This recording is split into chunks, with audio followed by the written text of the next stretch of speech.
Good morning and happy spring. My name is Colleen Green, and I have the pleasure of serving as Mayor Bowser's Acting Director of the D.C. Department of Housing and Community Development.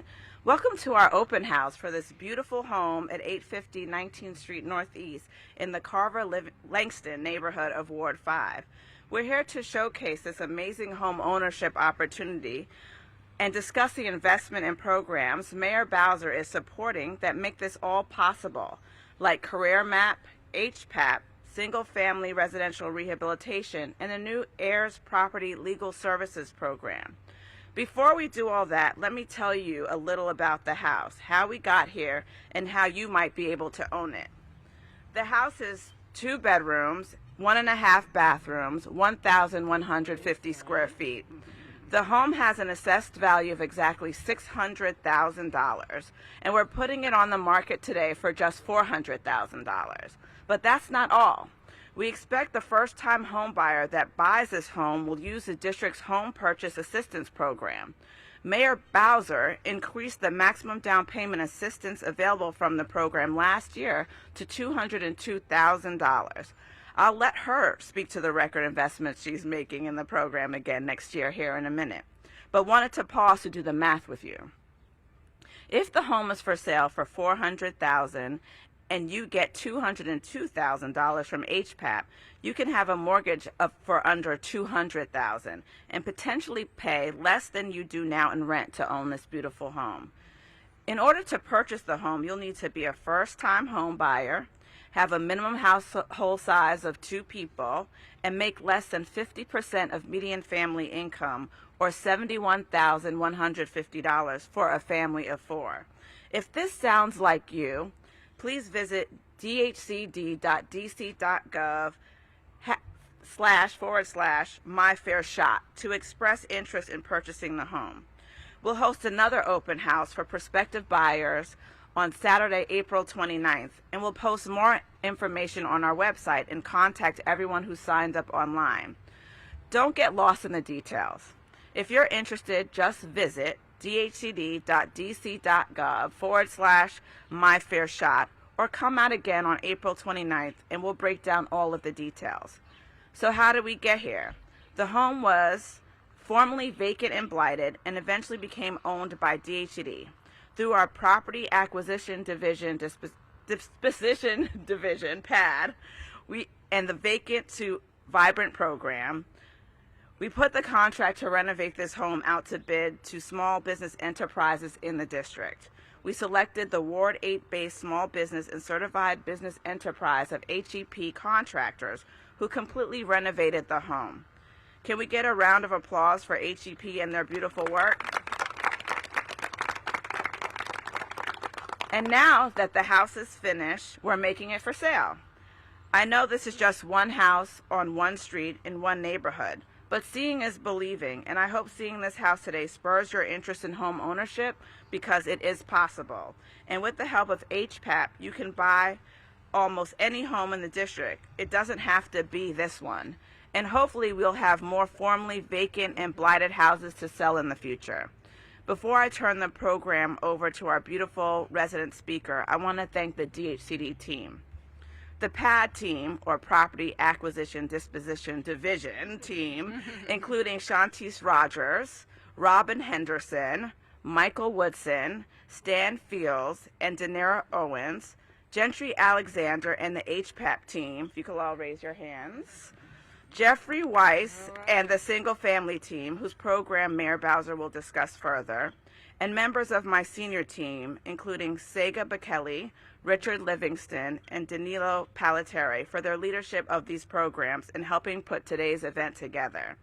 Now it's my pleasure to introduce Career Map participant Lachey Staten, who will share more about her experience and introduce Mayor Bowser.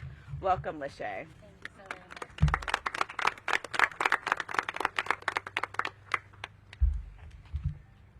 Hello, everyone. Hello. Good morning. Good morning. My name is Lachey Staten, and I'm a lifelong Washingtonian, born and raised here in the greatest city in the world. Amen. As a Ward 7 resident, I'm excited to be here as I have the pleasure of introducing our mayor. I would like to share my story with you before I do that. After exiting from an unhealthy relationship, I experienced a housing crisis. I sought help at the Virginia Williams Family Resource Center, where I was connected to a safe and stable shelter and housing. I also received workforce development and training from the America Works team, who helped me to explore and define certain career goals.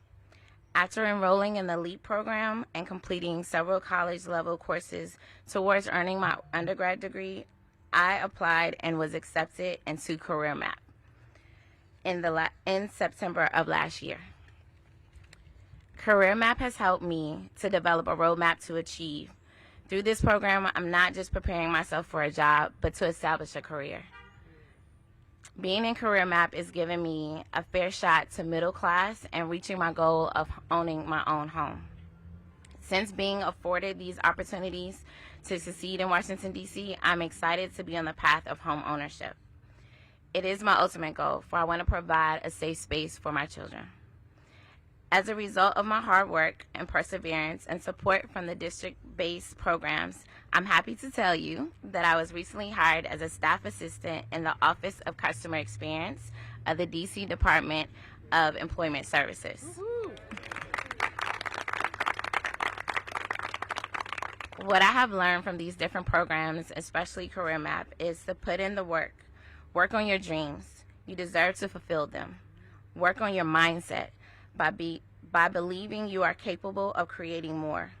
Work on your happiness, because feeling good gets you ready to receive significant blessings. Amen. Before you know it, your work improves your wellness and develop your worthiness.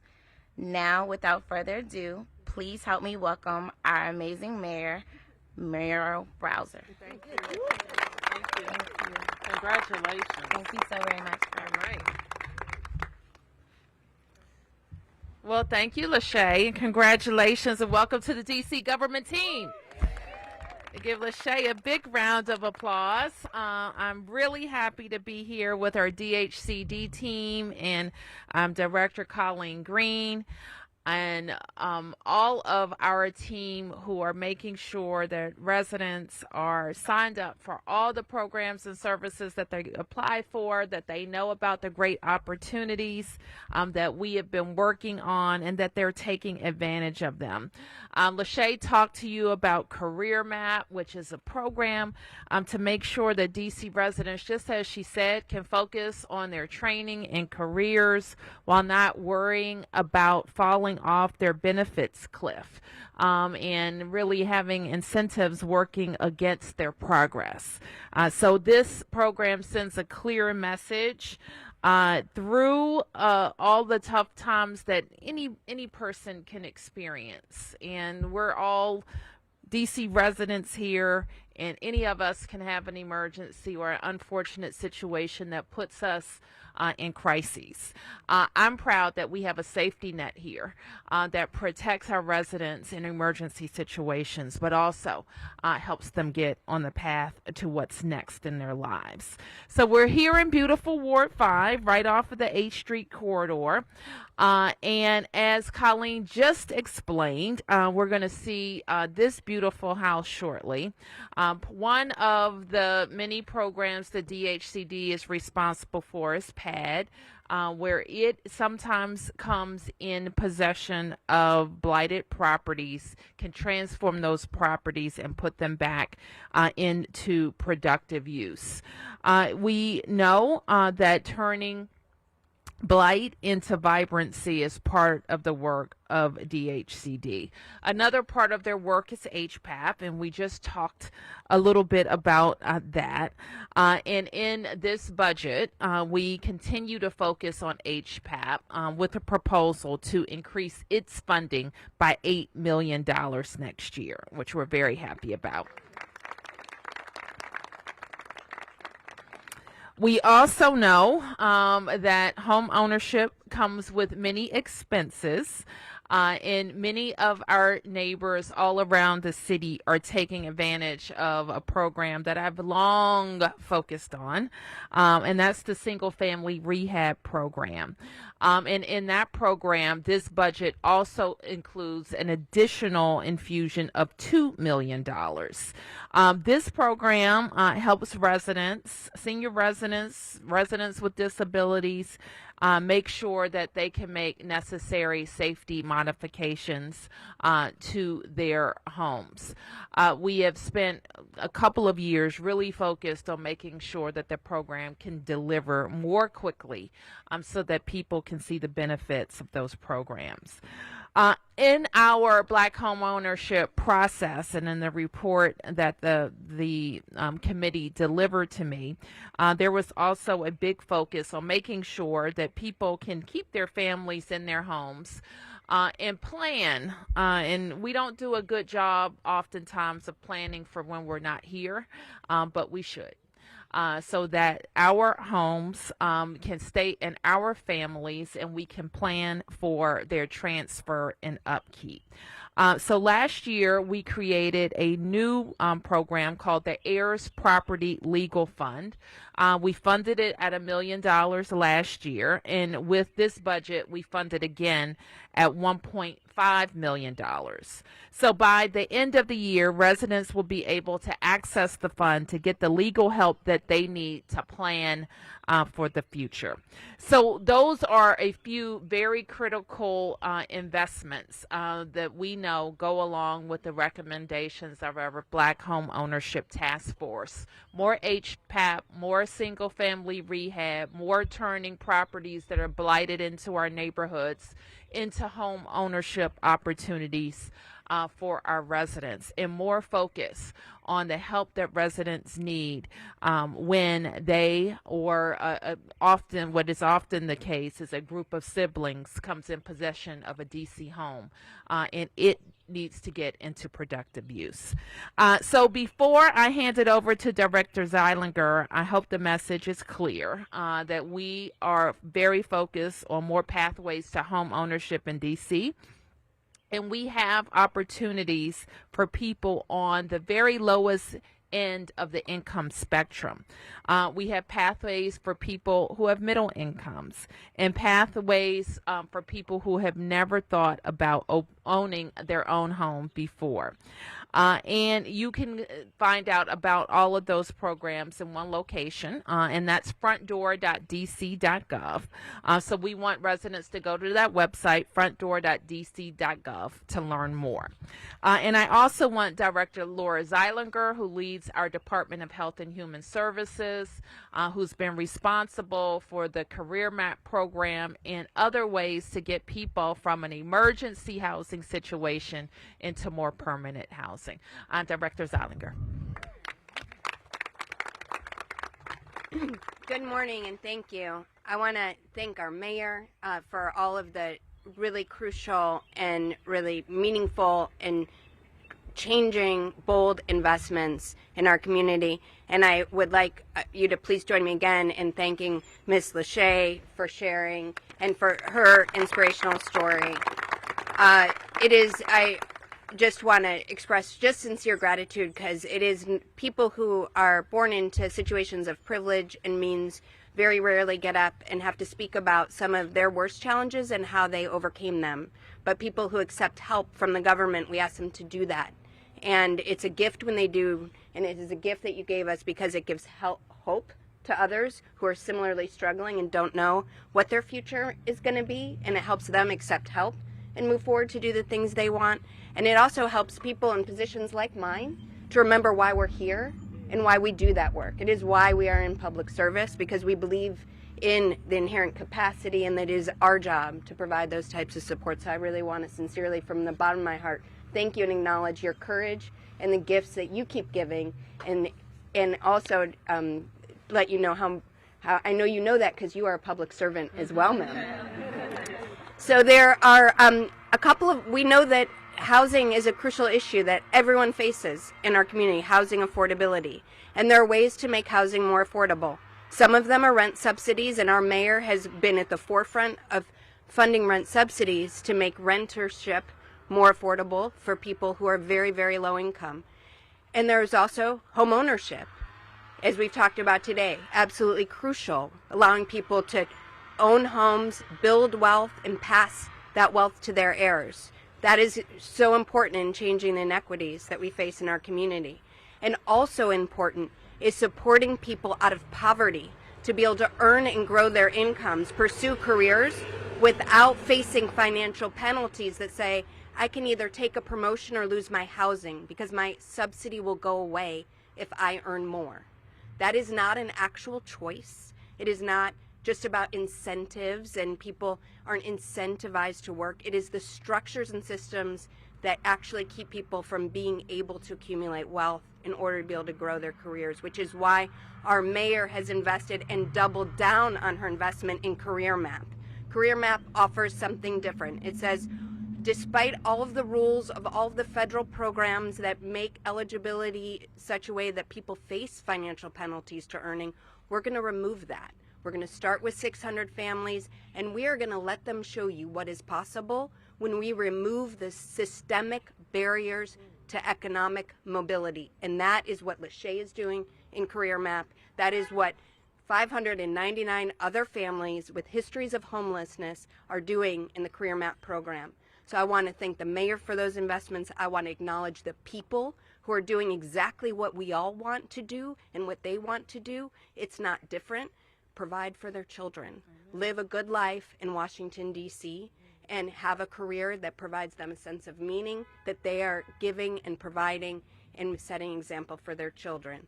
And I want to particularly thank the phenomenal team that I have at the Department of Human Services, because this program, while it makes sense, it's simple, it's what we all hear when we talk to people about the trade-offs they face trying to earn their way out of poverty, actually creating a program that deals with all of those very complicated federal rules and doesn't just replace them with a cash transfer, but does the hard work of figuring out how do we maximize every federal dollar while also augmenting where we need to give people a fair shot. It is the really important and complicated work, as well as the partnerships with our workforce, with our WIC and DOES, in order to really access the career pathways work of the city to make these opportunities meaningful for our residents and accessible. So I want to acknowledge the entire Career Map team, my team at DHS, and with that, I will turn it back to you, Mayor. Thank you. Thank you, Laura.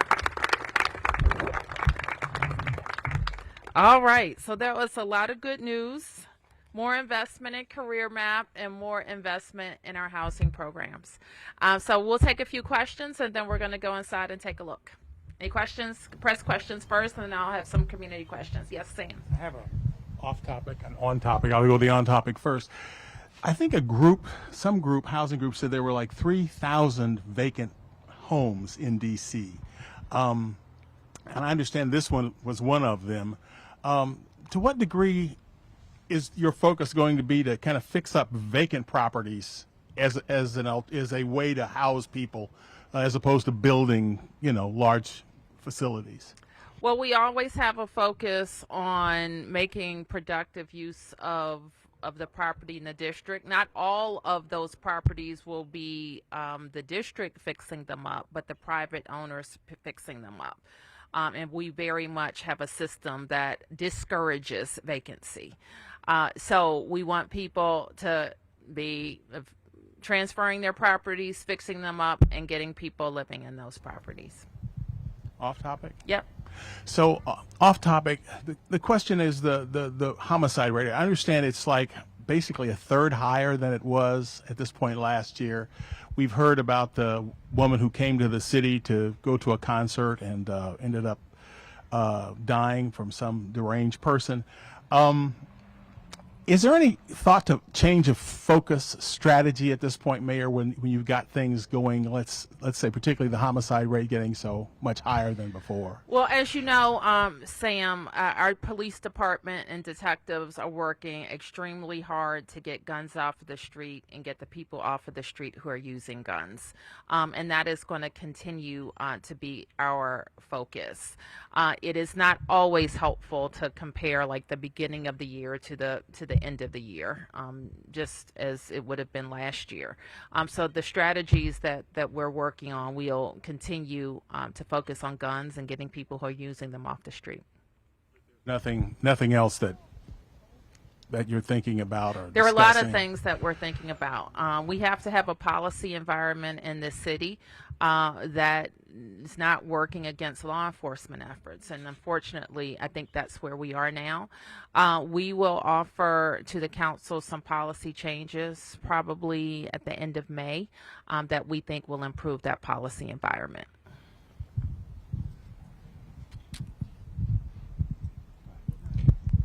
Both on topic and off topic, but on topic, how quickly do these houses in the city's inventory get turned around? Because I mean, again, the district has owned vacant and blighted properties for a while, and sometimes they sit. Is there anything that DHCD is doing to kind of make sure that there's a constant turnover That's a of good these? question. Let me ask Colleen to come up and talk about our present inventory, which is a good question. Hi, thank you very much for the question. So we are focused on every property that we have currently in our inventory, in the DHCD inventory, to be moved off of our inventory and into home ownership or some other kinds of housing for the district residents. And you will see things happening very quickly in the next few months, and offers of solicitation for people to turn these homes back into vibrant community properties. Generally speaking, how does DC get a hold of these properties? I mean, they're not obviously not just willingly handed over by former owners, nor much less banks, I'm assuming. So how do you guys actually get them? There's a number of avenues. Some of them include negotiated sale. Some of them come from the tax foreclosure inventory. Those are the two major ways. And then one quick off topic for the mayor. Last week, the council had a committee hearing, an education committee hearing, where they talked about your proposed budget. There was a lot of talk from the charter sector about increases in salaries for teachers, and a lot of teachers and charter operators saying that they're getting shortchanged relative to DCPS. And so I wanted to give you a chance to respond as to why they're going to be charter teachers would be getting less money than their DCPS counterparts. Well, we're very focused on making sure that we are funding our contract with the Washington Teachers Union, and we fully funded that.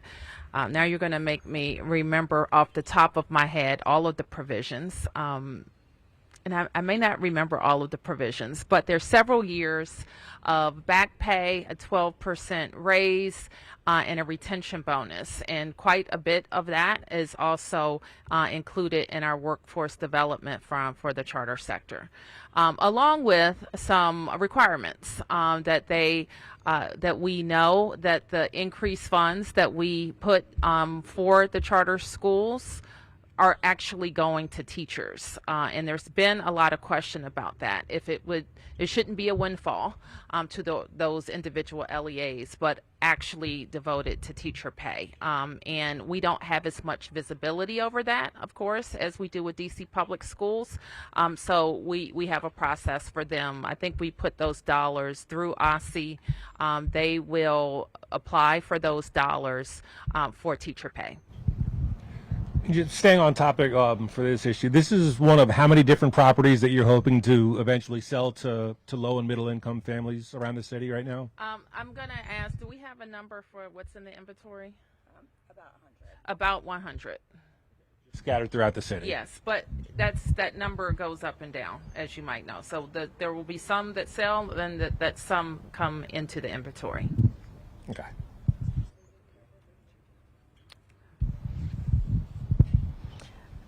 Good morning. Good morning, Denise. The district has, I assume, that it still has its voucher program. And so a lot of residents may end up renting homes that the district owns. And sometimes those too often fall into disrepair. The landlords are not being responsible for the maintenance of the property, and neither are the tenants. So how does that program and those homes fit into this program? What is the district doing to make sure that those homes in neighborhoods don't become? I don't think you have any home. The DHCD doesn't rent homes. Right, I understand that. The housing authority, I think, has a few. I don't think they have that many anymore either, but I would have to check into it. So the DHCD program, it takes a vacant house. It puts out, I think is generally the model, a solicitation to work with a private organization to renovate it, and then it's sold. So DHCD doesn't function as a landlord. I got you. I just think that there are probably some neighborhoods where they would prefer this type of a program other than what they're seeing in their neighborhoods with homes that people are renting but not maintaining. I got it. So That really, may come through a voucher program or some other district right. government program. And you raise a question that is not an uncomplicated one, and a lot that is being discussed right now, some by emergency, which is a really terrible idea, about the rental market in the district. And part of it, we infrequently talk about the condition of housing. And we have to make sure that we have an environment, a marketplace, where property owners can maintain their properties. If they don't, then they get fined and they may get out of the rental business altogether. And that's also not good for us, because we need good quality rental housing for people to rent that are across all income spectrums. So we need to make sure that we're really mindful of the changes that we make. Thank you. Any other questions? Community question? Okay. Hello, I'm trying to represent, some of the low-income families, and part of it is my friends and family. One of the questions that I have is, what is the selection process for getting approved? Because most of these are basically low-income families, and most of them have bad credits. Is that not going to be part of that selection process? Because that is a big issue right now for people. It's hard for them to go up if, even get housing, because that's the first thing. Oh, you have bad credit, you cannot get a loan. So what is the process for this one? Well, let me ask Colleen to talk about some of the services we have for people who want to start thinking about buying a home and what they need to prepare to do. Sure. In particular, you would want to get a notice of eligibility. In order to that, you go through a home buying process, training, seminars, and as part of that, the credit repair programs. We partner with a lot of community-based organizations that administer the HPAP program, and as part of that, you determine your eligibility and ability to own a home. And you can go through credit repair programs and other things that can support you in your journey. Okay, so I think that's one of the issue right now, is that doing a credit repair it takes a long time, I think, for people. And if they have the ability to pay a monthly mortgage without looking at that credit, that bad credit, would help a lot of people, I think. And I think with this kind of program, it would be more useful if the bad credit is removed from the selection process for the check marks, as you would like to see. So is that something that you can look into and maybe change that? Happy to look into it, absolutely. That would be great. And another thing too is there a number to call for like abandoned houses? Because I don't know or if you go to a website, can we see, let's say, next door neighbor, let's say it's abandoned. And if I put the address on that website, I could see it's listed. Or it's not. Is there a data? So the Department of Buildings is a good place to start with finding out what the status of a home is that's abandoned. Okay, so you just have to call the Department of... Or go online. Okay, and then we could just report if if this is not in your list, then hey, can you look into this? Absolutely. Oh, okay, thank you. And I think that's it for now. All right, thank you. Hi, good morning. So I just want to say thank you, because the HBAC program is a wonderful program. I actually did it 15 years ago, and I was able to buy a home on H Street. So thank you. And I have thanks. I have 3 on-topic conversations. So with that, with a lot of the building and stuff that's being done, and there are blighted buildings, there is a list you can go in and call. I have reported the building on the end and another one that's being built. But because it's been sitting for so long, rats have become a horrible issue. So I have reported, I have seen people come out with like notepads, writing stuff, putting orange stickers on the house right here on the corner, and then on the house a little bit further up. but the rats are still here and they're getting worse. So what can we do to actually have someone come out? Can you treat for them? What can you do? Because the more construction that's going on makes it worse. And so I want to know what we can do about the rat problem. And then also, so far as safety, some of the people that are doing construction, I've seen them lose or drop stuff off their truck. Like I've had to go out into the street and pick up, I don't know, like random tools that people are not paying attention to because they're not securing the items as they drive from these different sites. So what can I do? I don't even know who to report that to. What would you do about that? So I know I just asked two questions. Yes, the workers are like here and here. So like if you go down 8th Street, there's 2 huge buildings being built. And when they come up and down the street sometimes with those big trucks, like if they hit a bump or stop too suddenly, some of the stuff on the back of their truck is falling off. And that's including like, I don't know, it's a metal object that you use to get. Yes, I have. All right. And You know, one thing that sometimes we do is some public education with our vendor community through the Department of Buildings. And that way we can do it when they come down for permits. We can do them in the design process, and we can also send out notices. So let me huddle with the team to see what they think is best to get information out.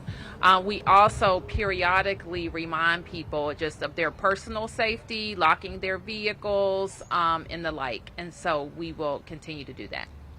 Okay. And then the very last question is that, like I said, I did the HPAP program 15 years ago. Since then, I've gotten engaged and have a family. And then the house that I have is great, but it is no longer quite serving me like it did 15 years ago. And you see it in this area. A lot of places have expanded, built up and built back, but it's not really affordable for your average person who is even like middle income, making $100,000 to $200,000 a year. It's still not enough. So I want to know, has the city considered about helping people who have went through the program of HPAP years ago and either need to expand or build up? Because I couldn't afford to buy a home without, assistance, but I no longer qualify for any of that assistance because I have achieved a lot and I have grown a lot so far as income wise. That question has come up, and I asked the team when they asked me about it, shouldn't we be helping somebody who hasn't been helped and helping them grow their equity? So I think that's where we are now. We have a lot of people who are still trying to get their first fair shot, and we're making that investment.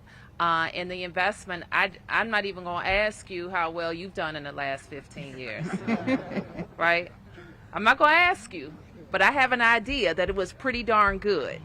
And so that was the city's investment so that you can turn your equity and you can decide what you want to do with your equity. All right, thank you. Let's see the house.